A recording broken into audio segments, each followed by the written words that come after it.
കൃഷി ഓഫീസറെ തെറ്റിദ്ധരിപ്പിച്ച് കുട്ടാട് പാടം തരം മാറ്റിയതിൽ സബ് കളക്ടർക്ക് റിപ്പോർട്ട് നൽകി. തുടർ നടപടികൾ സ്വീകരിക്കുമെന്ന് പൊന്നാനി ഭൂരേഖ വിഭാഗം തഹസിൽദാർ. കൃഷി ഓഫീസറെ തെറ്റിദ്ധരിപ്പിച്ച് കുട്ടാട് പാടം തരം മാറ്റിയതിൽ താലൂക്ക് റവന്യൂ വിഭാഗം സബ് കളക്ടർക്ക് റിപ്പോർട്ട് നൽകി.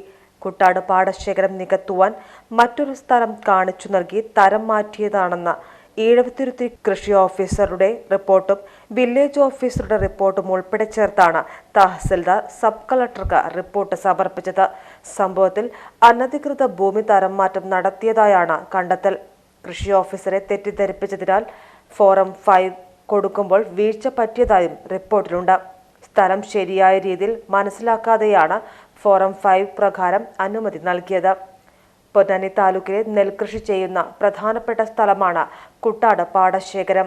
കൃഷി ഓഫീസറെ തെറ്റിദ്ധരിപ്പിച്ച് അനുമതി തേടിയ സ്ഥല ഉടമയ്ക്കെതിരെ റിപ്പോർട്ട് നൽകിയതായി കൃഷി ഓഫീസർ അറിയിച്ചു. പൊന്നാനി താലൂക്കിൽ ഈഴവത്തുരുത്തി വില്ലേജിൽ കുട്ടാടം ഭാഗത്ത് അനധികൃതമായി പാടം തൂർത്ത് അതിൽ വീട് വയ്ക്കുന്ന 1-2 കേസുകൾ കണ്ടെത്തുകയുണ്ടായി. അതിൽ ഒരു കേസ് കക്ഷി ഫോം 5 വെച്ച്, അതായത് കൃഷി ഓഫീസറുടെ റിപ്പോർട്ടിൻ്റെ അടിസ്ഥാനത്തിൽ ഫോം 5 കൊടുത്ത് അത് ഓർഡറാക്കിയിട്ടുള്ള കേസായിരുന്നു. അതിന് മുകളിൽ തന്നെ ഫോം 6ൻ്റെയും അപേക്ഷ കൊടുത്ത് അതും ഓർഡറായിരിക്കുന്നതായി കണ്ടു. ഈ കേസുകളിലെല്ലാം തന്നെ നമ്മൾ ഇതിൻ്റെ എല്ലാ വശങ്ങളും വെച്ച് സബ് കളക്ടർക്ക് റിപ്പോർട്ട് കൊടുത്തിട്ടുണ്ട്. അതിൻ്റെ അടിസ്ഥാനത്തിൽ തുടർ നടപടിയും അദ്ദേഹം തന്നെ സ്വീകരിക്കാം എന്നുള്ള ഉറപ്പും നൽകിയിട്ടുണ്ട്. കഴിഞ്ഞ കുറച്ച് കാലങ്ങളായി ഈ ചില ഭൂമാഫിയകളും അതുപോലെ ചില കക്ഷികളും സ്വന്തം താല്പര്യങ്ങൾക്ക് വേണ്ടി ഭൂമി തരം മാറ്റി വരുന്ന പ്രവണത അവിടെ കണ്ടുവരുന്നുണ്ട്. ഇത്തരം കാര്യങ്ങളിൽ റവന്യൂ വകുപ്പ് ഉടനെ ചെയ്യേണ്ട എല്ലാ കാര്യം, അതായത് സ്റ്റോപ്പ് നൽകുകയും അതുപോലെ തന്നെ റിപ്പോർട്ട് ചെയ്യുന്നതിനുള്ള നിർദ്ദേശങ്ങളും വില്ലേജ് ഓഫീസർമാർക്കും മറ്റു ഉദ്യോഗസ്ഥർക്കും കൊടുത്തിട്ടുണ്ട്. അതിൻ്റെ അടിസ്ഥാനത്തിൽ തുടർ നടപടികൾ സ്വീകരിക്കുന്നതാണ്. കുട്ടാട് ഭാഗത്ത് ഉണ്ടായിട്ടുള്ള തരം മാറ്റത്തിൽ കൃഷി ഓഫീസറെ കബളിപ്പിച്ചിട്ടാണ് റിപ്പോർട്ട് കൊടുത്തത് എന്നാണ് കൃഷി ഓഫീസറുടെ റിപ്പോർട്ട്.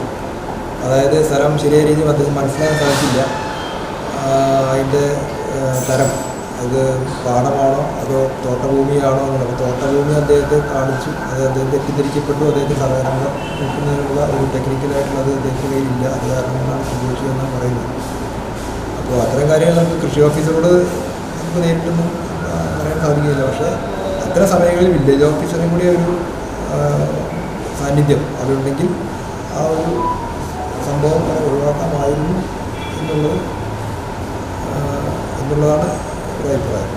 ഓരോ വിവാഹവും സ്വപ്ന സാക്ഷാത്കാരങ്ങളാണ്. മറ്റു ചിലത് കവിത പോലെ ഹൃദയം, ചില ഉറച്ച നിലപാടുകളുള്ള ചേർത്തുപിടിക്കലുകൾ, കടലോളം ഇഷ്ടം കാത്തുവച്ച പ്രണയ സാഫല്യങ്ങൾ. അങ്ങനെ അവളുടെ സ്വപ്നങ്ങളെ, നിലപാടുകളെ, അതിരുകളില്ലാത്ത ഇഷ്ടങ്ങളെ ഉൾക്കൊണ്ട് അവൾക്കൊപ്പം നിന്ന ഫാമിലിയുടെ സ്വപ്നം കൂടിയാണ് ഈ നിമിഷം യാഥാർത്ഥ്യമാവുന്നത്. എന്റെ വിവാഹം എനിക്കൊപ്പം ഫാമിലി കണ്ട സ്വപ്നം. എന്റെ ഇഷ്ടങ്ങൾ എന്റെ ഫാമിലിക്ക് അറിയാം. Family wedding centre.